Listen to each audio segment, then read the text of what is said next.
오늘 하나님께서 우리에게 주시는 말씀은 히브리서 11장 6절 말씀과 시편 121편 5절 말씀 두 구절을 함께 봉독해 올리도록 하겠습니다. 먼저 히브리서 11장 6절 말씀입니다. 함께 봉독하겠습니다. 믿음이 없이는 하나님을 기쁘시게 하지 못하나니 하나님께 나아가는 자는 반드시 그가 계신 것과 또한 그가 자기를 찾는 자들에게 상 주시는 이심을 믿어야 할지니라. 아멘. 시편 121편 5절 말씀도 함께 봉독해 올리도록 하겠습니다. 함께 봉독합니다. 여호와는 너를 지키시는 이시라. 여호와께서 내 오른쪽에서 내 그늘이 되시나니. 아멘. 할렐루야. 주님의 은혜 가운데 평안하셨습니까?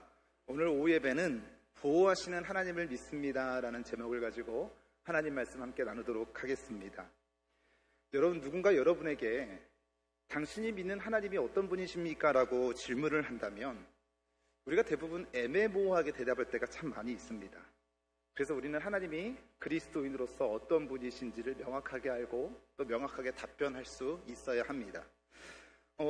오늘 주제가 보호하시는 하나님에 대해서 말씀을 나누기 때문에 보호하시는 하나님에 대해서 초점을 두지만 누군가 나에게 먼저 질문을 했을 때 창조주 하나님을 믿습니다 라고 얘기를 해야 될 줄 생각이 됩니다. 왜냐하면 창조주 하나님을 우리가 믿지 못한다고 한다면 하나님께서 보내신 그 아들 예수 그리스도 믿을 수 없을 것이고 하나님께서 행하신 그리고 예수님께서 행하신 그리고 그 제자들이 행한 모든 일들 가운데 약속 가운데 그것들이 성취될 수 없기 때문에 그럽니다. 그래서 창조주 하나님을 믿습니다라고 얘기하는 것은 신앙의 첫 번째 단추를 깬다고 얘기합니다. 그렇기 때문에 누군가 우리에게 질문을 한다면 나는 창조주 하나님을 믿습니다라고 우리가 대답할 수 있어야 하는 것이고 학자들과 과학자들이 다른 얘기를 하고 다른 이론을 펼친다 할지라도 우리는 창조주 하나님에 대해서 굳건히 흔들리지 않고 믿고 있어야 될 줄 믿습니다. 두 번째로 하나님께서 온 우주 만물을 창조하신 분일 뿐만 아니라 온 우주 만물을 주관하시고 인도하시고 계획하시는 주권자 하나님이라고 하는 겁니다. 받으셔도 됩니다. 네. 하나님께서 온 우주 만물을 창조하셨을 뿐만 아니라 그것을 주관하시는 주권자 하나님이라고 말씀을 드렸는데 이 성경에 보니까 참새 한 마리도 두 아사리온에 팔리는 것이 하나님의 인도하신 거 하나님의 계획하신 가운데였다고 말합니다. 바다에 강풍이 부는 것도 또 우리가 열왕기상을 말씀을 보고 있지만 나라가 세워지고 나라가 망하는 것도 또 왕이 세워지고 왕이 사라지는 것도 또 사람이 죽고 사는 문제도 그리고 세상에서 일어나는 모든 일들 가운데 하나님의 직접적인 계획하심이 있기 때문에 우리는 그 주권자 하나님을 믿습니다라고 얘기를 하는 겁니다. 그것을 믿는 사람들을 가리켜서 그리스도인이라고 얘기를 하죠. 또 세 번째로 우리가 어떤 하나님을 믿느냐? 사랑의 하나님을 믿습니다. 사랑의 하나님이 어떤 우리에게 사랑을 베푸셨기에 우리가 사랑의 하나님이라고 말을 하냐면 하나님께서 자신의 아들 예수 그리스도를 이 땅에 우리에게 보내주셨을 뿐만 아니라 예수님께서 겟세마네 동산에서 그리고 또 십자가상에서 엘리 라마 사막다니 하시니 어찌하여 나를 버리십니까? 그리고 나에게 이 잔을 다른 사람에게 다른에게 옮겨 주옵소서라고 얘기했음에도 불구하고 예수님께서 그런 기도 제목 가운데 하나님이 절대로 대꾸하지 않으십니다. 왜냐하냐면 우리를 살리시기 위해서 아들 예수 그리스도를 이 땅에 보내셨기 때문이라고 하는 것이죠. 그렇게 우리를 하나님이 사랑하셔서 우리에게 구원의 길을 하나님께서 만드셨다. 그래서 우리는 사랑의 하나님이라고 얘기를 합니다. 그러면 오늘 설교 제목대로 우리가 하나님의 보호하심을 믿는데 그러면 이 창조주 하나님, 주권자 하나님, 그리고 사랑의 하나님은 나중에 기회가 있을 때 한번 말씀을 좀 살펴보도록 하고요. 오늘은 보호하시는 하나님, 우리를 보호해 주시는 하나님, 인도하시는 하나님, 지키시는 하나님에 대해서 말씀을 나누고자 합니다. 여러분, 하나님께서 우리를 너무너무 사랑하셔서 우리에게 사랑의 하나님이시기도 하지만 하나님께서 우리에게 구원의 길만 만들어 놓으신 것이 아니라 하나님이 당신의 백성들을 끝까지 보호하시겠다고 말씀하신 겁니다. 끝까지 보호하시겠다고 말씀하신 거예요. 오늘 본문 시편 121편 5절에 보니까 하나님이 이렇게 말씀하십니다. 여호와는 너를 지키시는 이시라. 우리가 하나님께서 우리를 이렇게 지켜주시는 은혜가 있음을 믿게 되시길 소망합니다. 우리를 보호하시는 분이시고 지키시는 분이시라고 얘기를 하는 거죠. 창세기 15장에서도요. 하나님은 아브라함에게 뭐라고 말씀하시냐면 두려워하지 마라. 내가 내 방패요 너의 지극히 큰 상급이다라고 말합니다. 하나님께서 아브라함에게 두려워 떨고 있는 아브라함에게 하신 말씀인데 이 아브라함이 참 하나님을 만날 때에도 불안했답니다. 두려웠답니다. 왜냐하니까 나이가 70이 되어서 건강에 대한 확신도 없었고, 그리고 앞으로 어떻게 살아가야 하는지에 대한 두려움도 있었습니다. 왜 그 두려움이 더 컸나 봤더니 이 아브라함에게는 자식이 없었기 때문에 그랬죠. 우리가 잘 알고 있듯이 이 아브라함에게는 자식이 없었기 때문에 그 당시 자식이 없었다고 하는 것은 하나님께 저주를 받은 사람들이라고 하는 상징이 있었지 않았겠습니까? 그러니까 주변 사람들한테 손가락질도 받고 하나님의 음성을 듣고 하나님의 사명을 감당한다고 하면서 자식도 없다고 많은 사람한테 핍박과 비방을 들었을 거라고 하는 겁니다. 그런데 아브라함이 그래서 더 두렵고 떨렸습니다. 그런데 하나님께서 이 아브라함에게 찾아오셔서 뭐라고 말씀하시냐면 두려워하지 말랍니다. 왜냐하니까 내가 너의 방패가 되어줄 것이고 내가 너의 지극히 큰 상급이 되어줄 것이라고 말씀하고 있기 때문이죠. 그런 미래에 대한 두려움을 가지고 살아갈 때 이런 하나님께서 아브라함에게 해주신 얘기를 듣다 보니 이 아브라함의 마음이 얼마나 든든하고 당당해지고 부유함이 넘쳤겠습니까?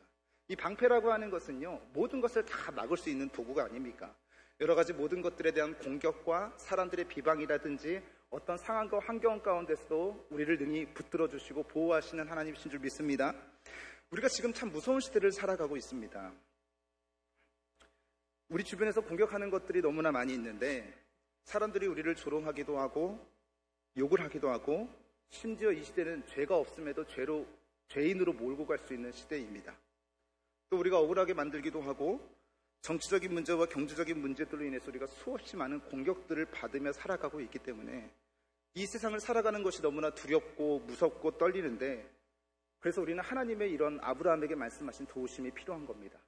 두려워하지 말라고, 너와 함께 할 거라고, 너를 보호할 거라고, 너를 지킬 거라고 말씀하는 거예요. 그 말씀은 하나님께서 아브라함에게만 하신 것이 아니라 동일하게 아들 이삭에게도, 그리고 손자 야곱에게도, 그리고 오늘 저와 여러분의 삶 가운데도 하나님께서 동일하게 말씀하시는 겁니다. 시편 37편 28절 말씀에도 보니까 하나님께서 당신의 백성들을 향한 마음을 이렇게 표현하십니다. 우리 한번 같이 읽어보겠습니다. 시작. 여호와께서 정의를 사랑하시고 그의 성도를 버리지 아니하심이로다. 그들은 영원히 보호를 받으나 악인의 자손은 끊어질 것이라고 말씀하고 있는 겁니다. 악인의 자손은 끊어질 것이라고 말씀하고 있지만 우리는 하나님께서 영원토록 지키실 것이라고 말씀하고 있는 것이죠. 하나님께서 아브라함을 지키셨고 그리고 보호하셨을 뿐만 아니라 이삭에게도 야곱에게도 다윗에게도 모세에게도 그리고 우리의 삶 가운데도 하나님이 그렇게 동일하게 하시겠다고 말씀하시는 거예요. 반대로 하나님을 하나님으로 믿지 않는 사람들은 악인으로 지정을 해서 그 삶을 끊어버리겠다고 말씀을 하시는 거죠. 스가랴서 2장 5절의 말씀에서도 뭐라고 말씀하시나 봤더니 우리에게 참 힘과 위로가 되는 말씀이 있습니다. 여호와의 말씀이 내가 불로 둘러싼 이 불성곽이 되어주시겠다고, 그렇게 우리를 붙들어 주시겠다고 얘기를 하는 거예요. 사단 악한 권세가 우리를 틈타지 못하게 하실 것이고 방해도 받지 못하게 할 것이고 그 주변에 근접하지도 못하게 우리에게 불성곽이 되어주신다라고 얘기를 하는 거예요.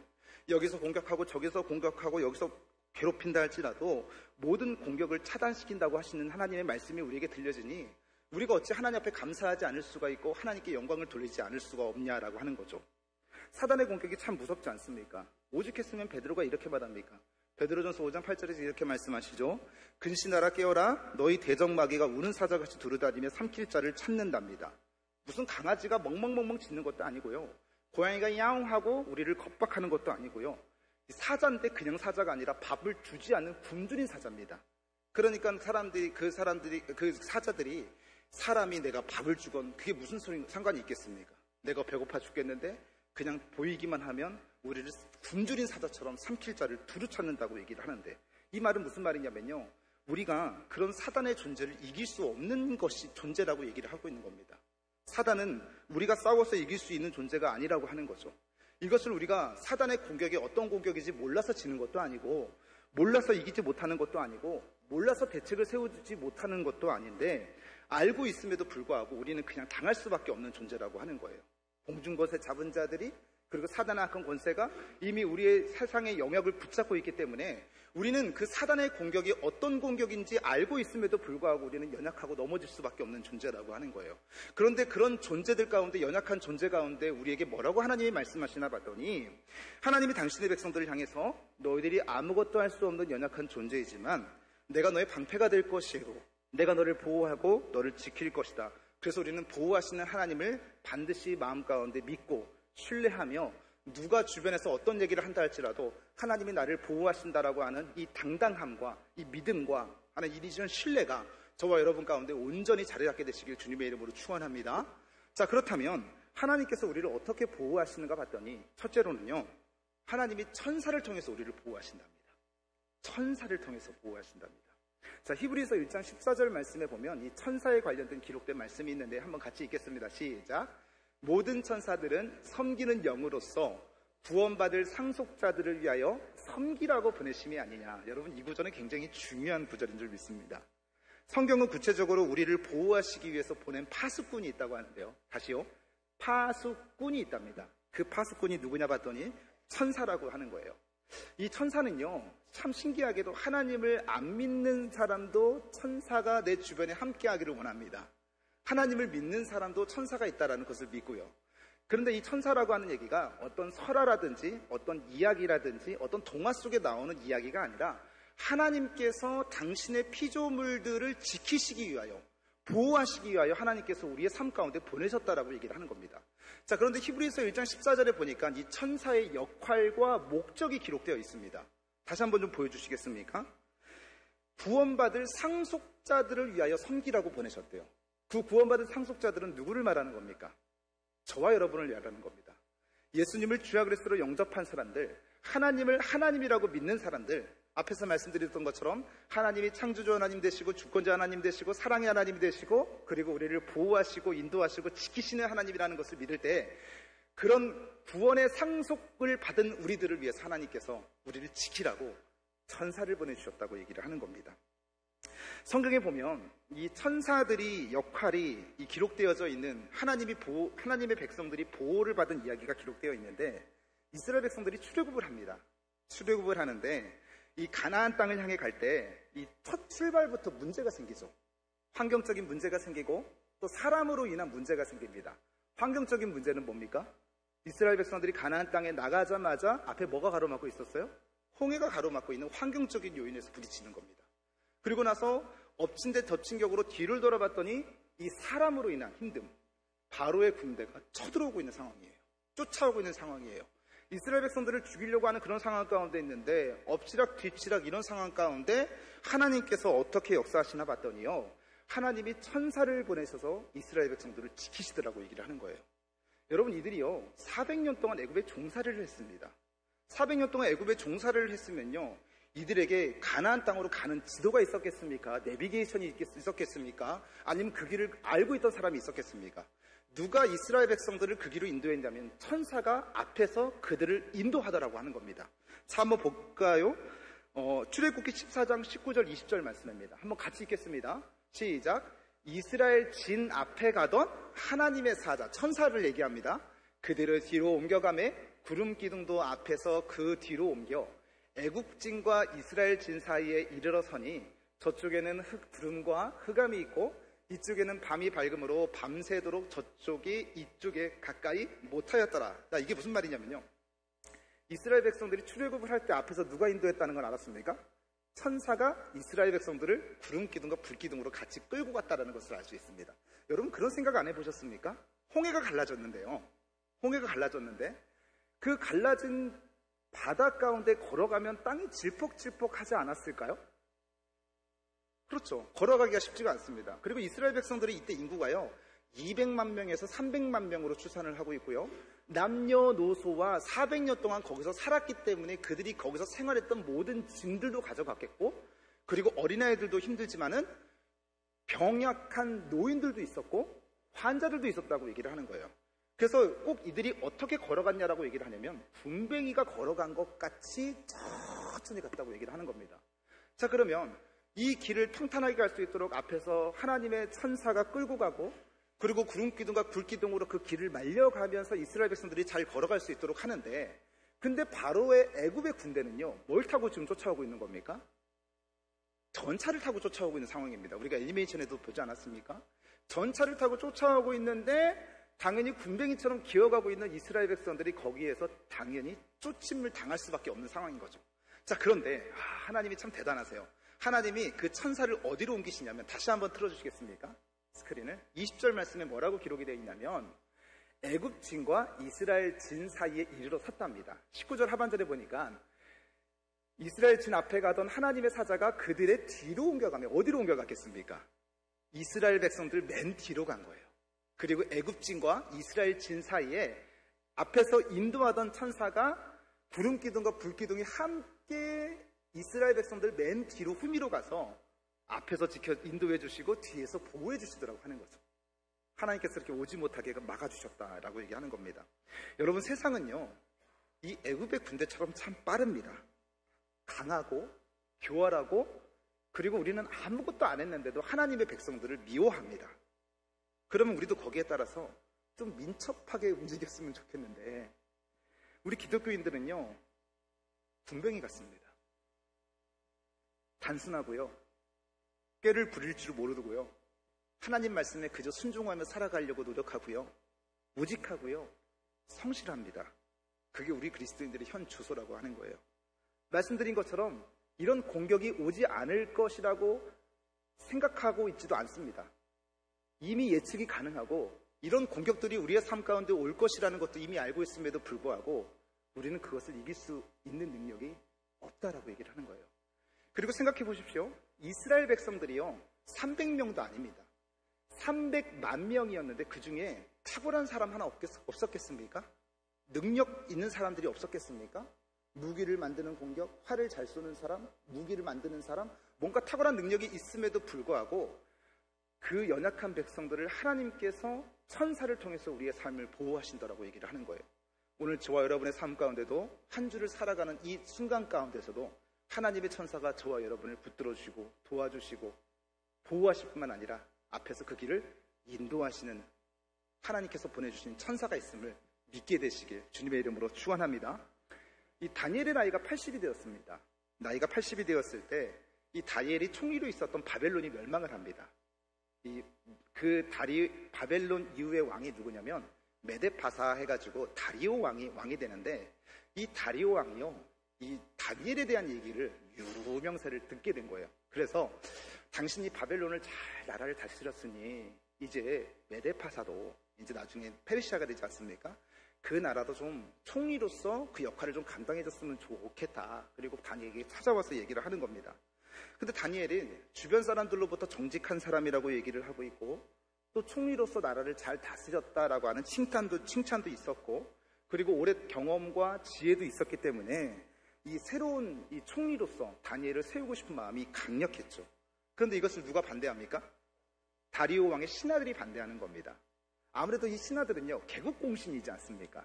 옛날에 우리가 육룡이 나르샤라고 하는 드라마를 보거나 태조 이성계라는 것 드라마를 보면 그 중에 자주 등장하는 게 뭐냐면 개국공신이라는 단어가예요. 이 나라를 새롭게 열었고 지평을 열었기 때문에 뭔가 내가 큰 자리를 하나 차지해야 되는데 왕 다음에 총리직이 제일 중요한 자리지 않습니까? 그런데 이 다니엘을 총리직에 그대로 두게 되면은요, 자기들이 좋은 자리도 차지하지 못하고 다니엘의 명령을 들어야 되기 때문에 이 시기하고 질투하는 마음이 있었고 다니엘을 제거하려고 했습니다. 근데 다니엘이 아시다시피 이 털어도 먼지가 안 나는 사람이지 않습니까? 오늘 저와 여러분이 그렇게 살기를 소망합니다. 털어도 먼지가 안 나는 사람이다 보니까 이게 어떻게 이 다니엘이 흠을 잡아야겠는데 아무리 찾아봐도 안 나오는 거예요. 그런데 다니엘이 하나님 앞에 아침에 그리고 점심에 저녁에 하루에 3번 창문을 열고 하나님께 기도한다는 것을 알게 된 겁니다. 그러면 이 무릎을 꿇고 절을 하는 것에 대한 이 조항을 왕 외에는 다른 사람에게 하게 되거나 다른 신에게 절하게 되면 사자굴에 집어넣는 이 조항을 만드는 겁니다. 근데 거기에 다니엘이 딱 걸리게 되는 거죠. 그런데 이 다리오 왕도 이 다니엘을 찾아가서 나 좀 도와달라고 그렇게 간절히 요청을 했지만 이 다니엘이 이 어쩔 수 없이 자기가 도장을 찍었기 때문에 어쩔 수 없지 않습니까? 그래서 다니엘이 사자굴에 들어갔을 때 그 다음날 아침에 일찍이 새벽에 다니엘을 떠나보낸 그 그리움과 아픔 때문에 새벽에 가가지고 다리오 왕이 다니엘아 이렇게 부르는 거예요. 그냥 이게 푸념인 거죠. 내가 어떻게 다니엘을 아끼고 사랑했는데 다니엘아 이랬더니 갑자기 앞에서 무슨 얘기가 들리는지 아십니까? 왕이시여 저 여기 있습니다 라고 얘기를 하는 거예요. 사자굴 안에서. 어떤 사자굴이요? 굶주린 사자굴 안에서. 그런데 이 하나님께서 이 다니엘을 어떻게 건지시고 도우신가 봤더니요, 참 신기합니다. 다니엘을 도우실 때도 다니엘서 6장 22절 말씀인데요, 한번 같이 읽겠습니다. 시작. 나의 하나님이 이미 그의 천사를 보내어 사자들의 입을 봉하셨으므로 사자들이 나를 상해하지 못하였사오니 이는 나의 무죄함이 그 앞에 명백함이 오며 또 왕이여 나는 왕에게도 해를 끼치지 이런 은혜가 있게 되시길 소망합니다. 우리가 인생을 살아가는 데 있어서 참 맞닥뜨리는 일들이 많이 있습니다. 그리고 이 큰 산 하나만 없어지면 좋겠다. 그리고 어떤 분은 큰 산이 2개, 마음 가운데 3개. 이게 좀 평지가 좀 빨리 됐으면 좋겠다라고 생각하시는 분들이 있는데요. 우리의 힘과 우리의 노력으로 한 것 같지만 하나님의 천사가 우리의 삶을 불성하게 되어주셔서 하나님이 지켜주시는데 우리가 생각지도 못했던 방법들을 하나님께서 천사를 통하여 도우시는 은혜가 저와 여러분 가운데 있기를 소망합니다. 애굽의 바로 전차로부터 홍해로부터 또 그들을 인도하고 이끌어갔을 뿐만 아니라 이 굶주린 사자의 입을 막으시고 발톱도 천사가 붙들어 주셨는데 또 한 가지 유명한 사건이 있습니다. 사도행전에 보니까요, 초대교회 지도자였던 베드로가 이 헤롯 왕에게 붙잡힙니다. 예수를 전했다라는 이유 때문에 헤롯 왕에게 붙잡히는데 이 베드로가 얼마나 중요한 인물이었는지 이 앞뒤 좌우의 감옥 안에서요 16명의 군인이요 베드로를 감싸는 거예요. 도망가면 큰일 나니까 저 베드로를 빨리 목을 쳐서 죽여야 되는 상황이 생기니까.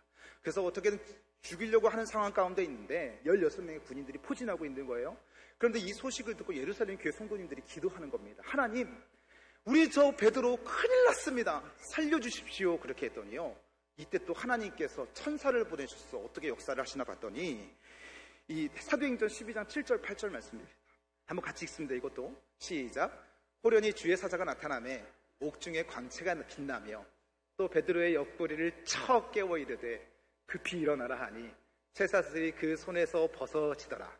천사가 이르되 띠를 띠고 신을 신으라 하거늘 베드로가 그대로 하니 천사가 또 이르세 겉옷을 입고 따라오라. 누가 도우신 거예요? 하나님이 천사를 통해서 하나님께서 우리의 간구와 우리의 기도 제목을 해결해 주시는 은혜가 저와 여러분 삶 가운데 있게 되시길 소망합니다. 자, 한 발 더 나아가서 두 번째로 하나님께서 우리에게 천사를 통해서 도와주시는 것도 있지만요, 또 두 번째는 하나님께서 우리에게 지혜와 능력과 인내를 부어주셔서 우리 스스로 자발적으로 그 문제들을 보호할 수 있도록 하나님이 하신다는 거죠. 여러분, 우리 몸에 바이러스가 들어오게 되면요, 우리 몸은요 약을 먹지 않아도 쉬거나 우리 안에 내재되어 있는 항체들을 통해서 자연적으로 그 바이러스를 몰아낼 수 있는, 치유할 수 있는 능력을 가지고 있습니다. 그런데 코로나19라고 하는 바이러스가, 새로운 바이러스가 우리 몸에 들어왔을 때 이게 자생적으로 회복이 되고 치유가 되는 것이 아니라 이 치사율로서 사망하는 사람들이 생기다 보니까 빨리 코로나19 바이러스가 우리 삶 가운데 퍼지게 되었을 때 이것을 백신을 만들어내는 게 속히 시급했던 문제였던 것 같습니다. 그래서 빨리 치사율을 낮추기 위해서, 사망하는 사람들을 낮추기 위해서 인위적으로 우리 몸에 이 백신이라는 걸 투입해서 이 바이러스와 싸워서 이길 수 있도록 함으로 우리의 몸을 보호할 수 있도록 하게 된 거죠. 그래서 하나님께서 천사를 통해서 우리를 보호하신 것도 있지만 우리 스스로가 몸과 마음과 우리의 영을 보호할 수 있도록 하나님께서 면역 체계처럼 우리에게 넣어주신 것이 있는데 그게 뭐냐면 지혜라고 하는 겁니다. 능력이라고도 하고요, 담대함, 당당함, 그리고 인내하는 것, 이 모든 것들이 우리 스스로 우리의 능력으로 잘 견뎌내고 버텼다고 생각을 하는데, 생각해보면 하나님이 우리에게 부어 넣어주신 것이고 그 심어주신 것으로 인하여서 영적인 면역체계를 통하여 우리가 우리 스스로를 보호할 수 있는 능력을 하나님께서 우리에게 부어주셨다라고 얘기를 하는 거죠. 사울이 이 다윗을 너무너무 미워하지 않았습니까? 그래서 다윗이 정말 사무엘상을 보면 다윗이 얼마나 도망을 다니는지 무섭도록 도망을 다닙니다. 다윗이 너무나 힘들어가지고 이제 블레셋으로 도망을 갑니다. 근데 성경에 보니까 다윗이 이스라엘 백성들이 출애굽을 할 때처럼 천사가 와서 다윗을 도왔더라, 다윗을 보호했다, 이런 구절이 하나도 없음에도 불구하고요, 다윗은 자기 스스로가 잘 피해 다니고 잘 옮겨 다니고 그래서 자신의 몸을 잘 보호한 것 같은데, 다윗이 뭐라고 말하냐면 내 스스로 내 능력이 있어서 내가 도망 다닌 것이 아니라 하나님이 나를 보호하시고 하나님이 나를 지켜주셨기 때문에 내가 이렇게 피해 다닐 수 있었다, 보호함을 받을 수 있었다라고 고백을 합니다. 실제로 다윗이 사울에게 쫓기다가 더 이상 이제 유대 땅에 있으면 계속 쫓기니까 힘들고 피곤하고 지치는 거예요. 그래서 어디로 도망을 갑니까? 블레셋으로 도망을 갑니다. 근데 블레셋으로 도망을 갔는데 블레셋으로 도망을 갔더니 더 이상 사울이 쫓아오질 않는 거예요. 야, 이제 좀 살겠다 한숨을 돌리고 있는데, 근데 블레셋은 이전에 다윗과 싸우던 누가 살던 이 영웅으로 있었던 곳입니까? 골리앗이 있었던 곳이죠. 그러니까 이 블레셋에서요, 이 골리앗은 민족의 영웅이었습니다. 그런데 그 민족의 영웅을 누가 어떻게 그냥 없애버린 거예요? 다윗이 그냥 한 방에 없애버렸지 않습니까? 그러니까 블레셋 사람들은 지금 이 다윗의 얼굴을 알고 있겠습니까? 모르고 있겠습니까? 알고 있는 거예요. 그러니까 다윗이 블레셋으로 도망갔는데, 이젠 사울을 피하려고 왔더니 그냥 강아지를 피하러 왔더니 그냥 범을 만나게 돼버린 거죠. 그리고 나서 블레셋 사람들이 저거 우리 영웅 골리앗을 죽인 대적 원수 다윗 아니야? 그러면서 다윗을 붙잡아가지고 어디로 가냐면 블레셋의 왕인 아기스 왕에게 데려갑니다.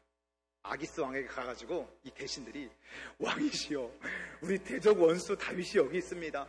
이 다윗의 목을 빨리 쳐가지고 우리 사기가 떨어진 블레셋 군대의 사기를 높일 뿐만 아니라 빨리 이스라엘에게 이런 소식들을 알려서 우리가 다윗을 죽였다라고 하면서 이스라엘 백성들의 사기를 꺾어버려야 됩니다라고 얘기를 하는데, 근데 이제 졸지에 죽게 생긴 거 아닙니까? 그때 다윗이 무슨 생각을, 하나님 앞에 잠시 기도하면서 무슨 생각을 하냐면, 하나님이 저는 주신 지혜라고 믿습니다. 미친 척을 하는 거예요. 거기서 미친 채를 하는 거예요. 갑자기 정신이 온전하고 똑똑했던 다윗이 미친 사람처럼 행동을 하는데, 머리를 풀어 헤치고, 저는 웃기려고 한 게 아닌데 침을 질질 흘리고 하고 온몸을 긁기 시작하더니 왕이 봐도 이상하고 신하들이 봐도 이상한 거예요. 그럼에도 불구하고 대신들이 다윗을 죽여다, 대적 원수 다윗을 죽여야 됩니다라고 했더니 이 아기스 왕이 가만히 생각을 해봤더니, 블레셋의 한 나라의 왕이 아니 저 미친 사람 하나 죽이려고 이렇게 호들갑을 떨어서 되겠느냐, 그리고 미친 사람 하나를 죽였다고 하는 것이 왕의 체면에도 서지 않았는지 이렇게 얘기를 합니다. 내 이름에 먹칠을 하지 않기 위해서라도 저 미친 다윗을 쫓아내버리라. 그래서 다윗이 살게 되었다고 얘기를 하는 거죠. 오늘 저와 여러분에게 이런 하나님이 주시는 지혜가 있게 되시길 소망합니다. 우리의 힘과 우리의 능력과 우리의 어떤 내 위치와 지위로 이 모든 것들을 피했다 할지라도요, 그 순간 하나님께서 우리를 사랑하시고 보호하시고 지키시고 인도하시기 때문에 그 생각을 우리의 마음 가운데 심어주신 줄 믿으시길 소망합니다. 그 마음을 우리에게 심어주셨다라고 얘기하는 거예요. 느헤미야가 예루살렘 성벽을 재건했습니다. 그런데 이 느헤미야의 성벽을 재건하는 데 있어서 방해하는 세력들이 있지 않습니까? 산발락과 도비아의 이 무리들. 근데 이 산발락과 도비아의 이 무리들이요, 사실은 우리가 성경에서는 그냥 느헤미야가 무시했나 보다 이렇게 생각할 수 있는데요, 이 산발락과 도비아의 무리들은 그렇게 무시할 수 있는 존재들이 아니었습니다. 총독의 지휘와도 같은 높은 사람이었어요. 지체 높은 사람들이었다 보니까 이 느헤미야가 더 낮은 위치에 있으니 이 높은 사람이 부르면 어떻게 됩니까? 빨리 가야죠. 그런데 느헤미야가 성벽 재건에도 바쁘고 사명을 감당하는 데 있어서 바쁘고 또 거기에 가지 않아야 될 것이라고 하는 마음이 들었기 때문에 대꾸를 안 합니다. 편지가 3번이 오고 편지가 산발락과 도비아로부터 4번이 오는데도 불구하고 나는 바쁘다고 안 만난다고 그냥 가지 않고, 높은 사람이 나를 불렀으면 당장 뛰어가야 되는데 그러지도 않고 그냥 버티는 겁니다. 당당한 거예요. 근데 나중에 알고 봤더니 그 편지를 통해서 느헤미야를 불러내면은요, 어떻게 합니까? 느헤미야를 암살하려고 했던 그들의 작전이 있었지 않습니까? 하나님께서 그때마다 우리를 지키시고 보호하시는 게요, 그냥 우리가 우리의 스스로 우리의 능력으로 살아내는 것 같은데 그때마다 하나님께서 우리에게 마음의 감동을 허락하셔서 우리를 보호하시고 우리를 지키시는 것을 믿으시길 소망합니다. 그런 도우심이 있다라고 얘기하는 거예요. 아까 다윗이 말했던 것처럼 내 힘으로 내 능력으로 잘 피해서 간 것이 아니라, 이렇게 말한 것이 아니라 하나님이 보호하셔서 내가 살 수 있었습니다라고 고백하는 것처럼 느헤미야도 뭐라고 말하는 줄 아세요? 이것은요, 내가 탁월해서도 아니고 내가 능력이 있어서도 아니고 하나님이 나를 보호하셨기 때문에 내가 이렇게 보호받을 수 있었습니다라고 고백을 하더라는 거예요. 이런 고백이 우리의 삶 가운데 있게 되시길 소망합니다. 예전에 제가 이 중고등부 학생들을 이제 일산에서 사역을 할 때, 이 일산에 보면 자유로가 있지 않습니까? 자유로가 있는데 이게 애들하고 물놀이를 하고 이제 오다 보니까 너무 피곤한 겁니다. 그냥 저 하나 다치면 상관이 없는데 봉고차에 애들이 타고 있는데 제가 졸음이 오는 거예요. 거의 다 왔다 보니까. 근데 자유로가 이제 다행히 직진이었기 때문에 다행이라고 생각을 하지만요, 한 제가 3초, 4초를 깜빡 졸았던 것 같습니다. 운전하고 가는데, 졸아가지고 갔는데 눈을 떠서 봤더니 여기가 어디요? 운전해 보시다가 그런 경험 없으셨습니까? 한 3, 4초 정도 꾹뻑꾹뻑 돌았던 것 같아요. 그런데도 불구하고 저는 제가 핸들을 꼭 잡아서 갔던 게 아니라요, 집에 들어와서 가슴을 쓸어내리면서 뭐라고 고백하지 아세요? 하나님 지켜주셔서 감사합니다. 하나님 보호해 주셔서 감사합니다. 역시 하나님의 손이 저의 삶 가운데 있었군요 라고 고백하게 되더라는 거예요. 그런 고백 있지 않습니까? 그럴 때마다 하나님을 찬송하지 않을 수 없는 겁니다. 오늘 그 하나님을 인정해 드리길 소망합니다. 자, 그렇게 말할 수 있는 것도 우리가 하나님께서 부어주신 은혜가 있는 거예요. 그리고 이 지혜라는 것은요, 지식과 지혜가 좀 다르지 않습니까? 이 지혜는 하나님께서 우리의 삶 가운데 삶의 문제를 헤쳐나갈 수 있는 능력을 말합니다. 그냥 능력이 아니라 특별한 영감인 지혜를 하나님께서 우리에게 부어주셔서, 지식은요, 열심히 공부하고 열심히 책 읽고 열심히 학교 다니면 얻을 수 있습니다. 그런데 지혜는요, 특별히 또 하나님이 주시는 지혜는 하나님이 나를 보호하신다는 것을 믿고 그것을 인정하고 내어드릴 때 하나님께서 우리에게 특별한, 다윗에게 역사하셨던 것처럼, 니에미야에게 주셨던 것처럼 그 특별한 영감이 우리의 삶 가운데 우리의 삶을 주관하시고 운행하신 줄 믿습니다. 자, 마지막으로 하나님께서 우리를 보호하시는데 어떻게 지키시느냐? 마지막 환난으로부터 우리를 지키신다고 말씀합니다. 시편 34편 7절에 보니까요, 또 천사가 우리를 보호하신다고 말하는데 한번 같이 한번 읽어볼까요? 시작. 여호와의 천사가 주를 경외하는 자를 둘러 진치고 그들을 건지신다고 얘기하는 겁니다. 자, 천사가 주를 경외하는 자들을 지켜주시고 보호하시는데요, 그들을 건지시는데 이때가 언제냐면요, 환난으로부터, 핍박으로부터 우리를 보호하신다는 거예요. 그럼 마지막 시대에는 어떤 일들이 일어나고 봤더니 수없이 많은 일들이 있지만 간략하게 보자면, 여러분 요즘에 일어나는 일들을 보면 참 무섭지 않습니까? 참 무서워서 기절할 정도는 아닌데, 참 어떻게 저렇게 일어날 수가 있나? 두렵고 떨리는 사건들을 볼 때가 많이 있습니다. 그런데 이 모든 것들이 이미 예수님께서 앞으로 어떻게 일어날 것인지에 대해서 다 말씀을 해주셨다는 거예요. 누가복음 21장 26절 말씀입니다. 우리 한번 같이 읽어볼까요? 시작. 이 사람들이 세상에 임할 일을 생각하고 무서워하는데 어떻대요? 기절할 정도로 무서워한대요. 여러분, 아직은 우리가 어떤 사건들이 터지면 무섭고 두렵기는 하지만 기절할 정도는 아니잖아요. 그럼 더 무서운 일들이 앞으로 더 펼쳐지지 않을까요? 기절할 정도가 아직은 아니니까. 근데 점점 이 죄가, 제가 새벽 예배 때도 말씀을 드렸지만 확대되고 재생산되기 때문에 우리 경찰의 이 지능범죄 수사대 이런 게 없었습니다. 시간이 지나고 점점 이 악독해지고 교활해지다 보니까 진짜 지능범죄 수사대 팀이 생길 정도로 무서워졌고, 그래도 여러분 지금까지는 이 범죄를 저질렀던 이유나 목적은 있었습니다. 돈 때문에, 원한 때문에. 그런데 최근에 서현역에서도 일어났지만 묻지마 폭행, 묻지마 살인, 이유도 없이 목적도 없이 누군가를 살해하고 누군가를 때리는 일들이, 그런 정말 기절할 정도로 무서운 일들이 우리의 삶 가운데 펼쳐지고 있다라고 얘기를 하는 거죠. 그리고 전쟁의 소식도 왜 이렇게 들려오는지, 지금 러시아와 우크라이나 전쟁이 채 끝나지도 않았는데 이스라엘과 팔레스타인 간의 전쟁이 계속되고 있습니다. 오늘 아침에 잠깐 이 설교를 준비할 때 오전에도 보고 왔는데 전쟁이 점점 확대가 돼가고 있습니다.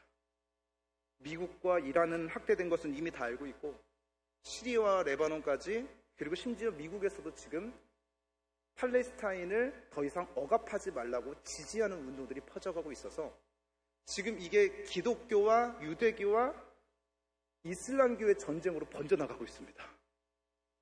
정말 무서워지고 있습니다. 우리가 이 나라와 민족을 위해서 기도해야 되고, 이스라엘과 팔레스타인을 위해서도 정말 많이 기도해야 될 것 같습니다. 제가 이 설교를 지난주 수요일 이후서부터 말씀을 준비하기 시작했는데,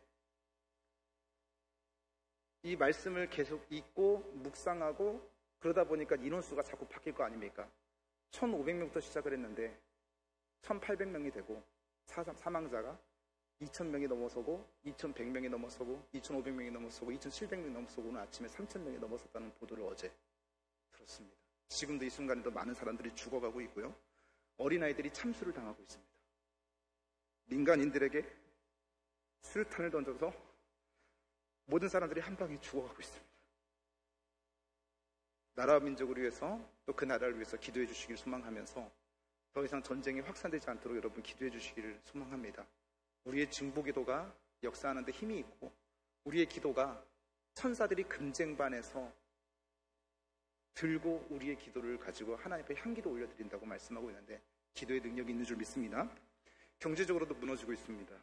유가는 계속해서 폭등하고 있고 국내뿐만 아니라 해외 경제 전문가들까지도 내년보다 내후년까지도 더 힘들 거라고 얘기를 하고 있고, 지금 죄송하지만 이 건축 관련 되시는 우리 성도님들에게 여쭤봤더니 우리나라의 굵직한 지금 건축업, 건설업 두 군데가 지금 부도 위기랍니다. 그 두 기업만 부도가 나는 게 아니라 대형 건설사이기 때문에 밑에 있는 업체들까지 줄도산할 위기랍니다. 가지고 있는 현물 자산들은 지금 다 내다놓고 팔고 있는데 그걸로도 해결이 되지 않아서 얼마 남지 않았다고도 얘기를 합니다. 자연재해는 뭐 말씀드리지 않아도 점점 심각해지고 있죠.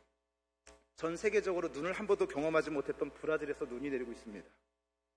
사막지대라고 얘기하는 사우디아라비아에서도 눈과 우박이 내려지고 있고 빙하들은 다 녹아서 더 이상 북극곰들이 살 수 있는 곳이 없습니다. 우리나라도 여러분이 점점 체감하는 것처럼 여름에 이렇게 점점 더워져가고 비는 왜 이렇게 많이 오기 시작하고 코로나19 바이러스로 인해서 전 세계에 팬데믹이 선언된 것은 사상 최초였습니다. 사람들이 지금 일어나면서 무슨 생각을 하냐면 그런 일들을 보면서 두렵답니다. 무섭답니다. 그런데 앞에서 예수님께서 뭐라고 말씀하시냐면 세상에 임할 일들이 무서워서 기절할 정도라고 얘기를 하는 겁니다. 그런데 여기도 진짜 힘들고 어렵고 고통스러운데 예수님께서 한 발 더 나아가서 뭐라고 말씀하시나 봤더니요, 누가복음 21장 12절 말씀에 뭐라고 말씀하시냐면, 우리 같이 한번 읽겠습니다. 시작. 이 모든 일 전에 내 이름으로 말미암아 너희에게 손을 대어 박해하며 회당에서 옥에 넘겨주며 임금들과 집권자들 앞에 우리가 끌려간답니다. 예수 믿는 것 때문에 박해를 받을 것이고요, 고문을 당할 것이고요, 끌려갈 것이라고 얘기를 하고 있습니다. 현대시대에 무슨 고문이 있고 사람을 때리겠습니다마는 성경에서는 그것이 있을 것이라고 우리에게 말씀해주고 있습니다. 권력자들이 예수 믿는 사람들을 잡아갈 것이라고 얘기하고 감옥에다 집어넣을 겁니다. 넣을 거랍니다. 더 기가 막힌 것은 누가복음 21장 16절에서도 이렇게 말합니다. 같이 읽습니다. 심지어 부모와 형제와 친척과 벗이 너희를 넘겨주어 너희 중에 며칠 죽이게 하겠고 라고 얘기하는 겁니다. 여러분들의 지인 가운데, 여러분들의 친척 가운데, 여러분들의 부모님 가운데 내가 예수를 믿는다는 것 때문에 넘겨주는데 그 넘겨준 목적이 뭐냐면 예수를 믿기 때문에 이 사람을 죽여야겠다라고 하는 의미로 우리를 넘겨준답니다. 형제가요, 부모가요, 벗이요, 그런 일들이 일어날 거라고 얘기를 하는 거죠. 앞으로 세상에 무서운 일들, 기절할 일들이 지금 계속해서 벌어질 것인데 예수 믿는 사람들은 미움을 받고 박해를 받고 고문을 당하고 죽임을 당할 것이라고 말씀하시니 얼마나 끔찍한 일이 세상에 지금 다가오느냐라고 하는 거죠. 그런데 하나님께서 참 우리에게 위로가 되는 말씀을 주십니다. 아까도 12절, 16절 계속해서 누가복음 21장 말씀에서는 이 시대의 환란이 어떤 모습으로 오게 될 것이라는 것을 얘기해주고 있는데 6절, 12절 그리고 오늘 우리가 보는 18절 말씀에 보니까 여기서 하나님께서 우리를 어떻게 하시겠다라고 얘기하시는데 하나님을 하나님으로 믿는 사람들, 하나님의 보호하심을 믿는 사람들은요 18절에 뭐라고 기록되는지 아십니까? 우리 같이 한번 읽습니다. 시작. 너희 머리털 하나도 믿으십니까? 오늘 하나님께서 이렇게 기절할 정도로 무섭고 두려운 시대 가운데 우리의 머리털 하나도 상하게 하지 않으시는 놀라운 은혜가 있게 되시길 소망합니다. 우리가 우리의 능력과 우리의 힘으로 사는 것이 아니라 하나님이 지키시고 보호하셨기 때문에 우리가 살 수 있었고 머리털 하나도 상함받지 않고 살아갈 수 있다라고 얘기하는 거죠.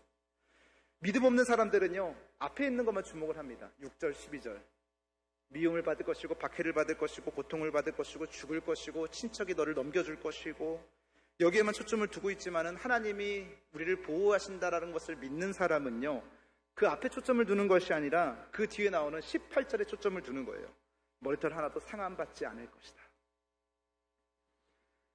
그렇기 때문에 우리는 마음에 당당함이 있고 그럼에도 불구하고 하나님을 찬송할 수 있고 그리고 기쁨으로 하루하루를 살아갈 수 있는 겁니다.